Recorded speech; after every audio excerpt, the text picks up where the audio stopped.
This is a peppermint cup. Steve Austin, huge star. If you were a kid in high school, Vince goes on air and just You can put different types of drinks in it, like hot cocoa, water, and other things. Squawking or whatever, I think that's a good sign because it says that you're going up to a certain edge creatively. he decided that he wanted to go head-to-head with Vince McMahon. Top 10 turner into it.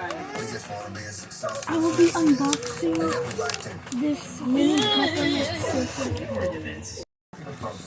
And now WCW is about to dominate the globe in professional wrestling. Bischoff immediately Today gets I will be Vince McMahon's unboxing plate this by mini stealing peppermint away WWF talent. You had Hulk Hogan, the Macho Man Randy Savage, And Triangle. and all of these big stars in the 80s. And Vince slowly begun taking them off television. And so Eric Bischoff believed that these guys still had the ability to drop. Hogan went over, Piper went over, Rick Rude, Kurt Hennig, one by one they started signing WWE talent. I think Vince was having a very difficult time when the tactics that he used to win the first war were being used on him, and he was fine. Vince McMahon calls a sitting there, and I'm like, wait a minute, you're the victim now? It was funny to me. He was saying, like, they're stealing my talent.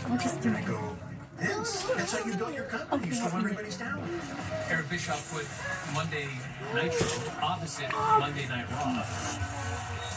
And what happened was you had a nostalgia effect. Very colorful, and Vince's product felt Almost like Vince's own inner. Mr. McMahon takes on every top-billed star in this head-to-butt match with Stone Cold Steve Austin. You said you could beat Vince McMahon with one arm.